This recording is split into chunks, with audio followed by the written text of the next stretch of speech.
All right, good morning. Thanks for joining us here at 7 o'clock on The Wax. It is Wednesday, May 22nd. I'm Caitlin Nuclo. And I'm Nicole Nalepa. We have a lot to cover, but first, let's check in with meteorologist Jill Gilardi with a look at today's forecast. We know it's going to be hot today, but tomorrow is the first alert, right, Jill? That's correct. Today's hot, it's humid, it's dry, and today, you have no worries, but make sure you bring in the patio cushions before tomorrow, because we do have rain and storms on the way. First alert weather day, we have upgraded that from a first alert due to the severity. We could see a couple of strong or severe storms out there, certainly impact to travel. Maybe people, take in an extra day off for the long Memorial Day weekend. But let's show you what's happening now. The fog, which we can't really find too much of, but we found it in stores, is burning off, and it's not as foggy this morning, which means a sunnier start and a warmer start. It's already pretty much in the 60s across the entire state, and we are headed inland.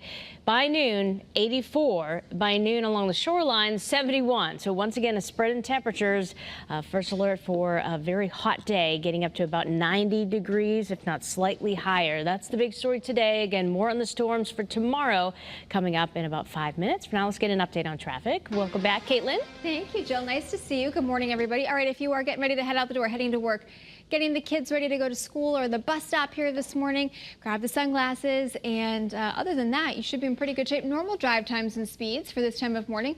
Hartford to New Haven on 91, Waterbury to Hartford 84 eastbound. Starting to see some of those delays through the capital city region, and then New Haven to the George Washington Bridge 95 southbound. Again, normal delays down through Fairfield County, especially along the Merritt Parkway at this time. What can you say? That's pretty typical, especially for this time of morning. But crash and incident free. That daytime construction work picks up just about 8:30, 9 o'clock. Things are moving along. Bright, abundant sunshine here through the capital city region. Hartford 91 north and southbound. Middletown along Route 9. Here in Waterbury 84 east and westbound, in and out of the Mixmaster, and in Meriden 691 east and westbound, right by exit 11.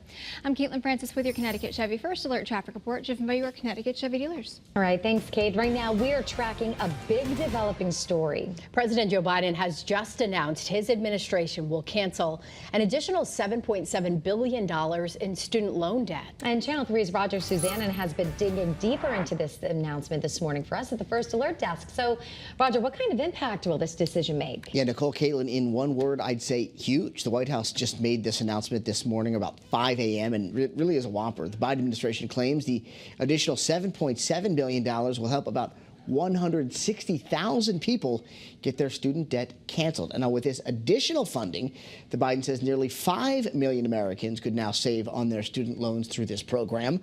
The new money will specifically target several different groups, including teachers, nurses, and police officers. Republicans, including Donald Trump, have criticized this initiative because they say Congress was not involved in creating it. By the way, if you think you might be eligible for any of this loan relief money, you must apply by the end of June. We have more information on that process right now for you on the WFSB News app. Live at the First Alert Desk, I'm Roger, Suzanne, and Caitlin.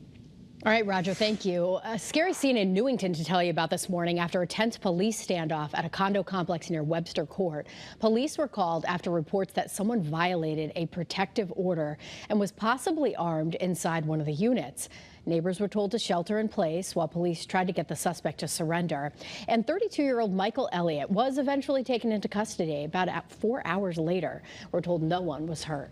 And this morning, police in Norwich are looking for suspects after a shootout took place right in the middle of the day. One bullet even pierced through an innocent man's windshield.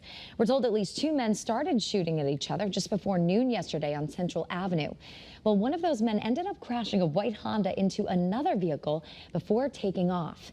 Over a dozen shell casings littered the street, and one of the bullets went right through a bystander's windshield.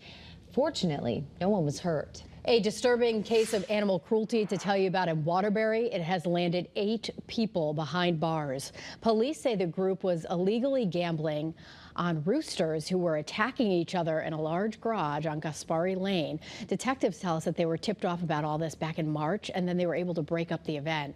Police have not confirmed the number of roosters found in that garage or if any of them had to be euthanized. 2 of the suspects are from Connecticut, 79-year-old Jamie Martinez from Wallingford and Jalen DeJesus from Waterbury. New Haven is a step closer to becoming one of the first cities in our state to install red light cameras. The Board of Alders approved a plan to install 19 cameras across the city. 8 of them are speed cameras and 11 are red light cameras. And the cameras still need approval from the DOT, but if they are approved, they would take a photo of license plates with city staffers reviewing each violation before a ticket is mailed out.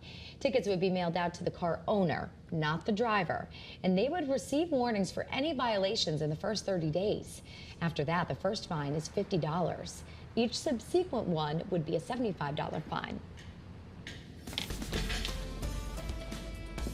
First alert weather, what we're tracking for tomorrow. This is going to be a first alert weather day now. We've upgraded, so we have that threat for strong or even severe thunderstorms capable of producing damaging winds and hail. So outdoor plans and travel certainly could be impacted tomorrow. That same system is back to our west. It has, weakened overnight, and it will be re-energizing itself as it continues to press eastward throughout the day today. Notice that threat level is all the way up to a level 2 back to our west for today. Now we're going to be seeing that storm threat increasing tomorrow. So that means today we are dry and warm. It is sunny out there to start. Live in New Haven, 63 degrees. Winds are calm, pretty much 60s across the state. The day ahead features very hot temperatures inland, June-like air, even above what we would average for a high in July-like air, with temperatures pushing 90 degrees inland. The shoreline, if you want to escape the heat, that's where to go. We're going to have high temperatures there, generally in the mid to upper 70s. More on that storm threat, the timing, all that jazz that's coming up a little bit later.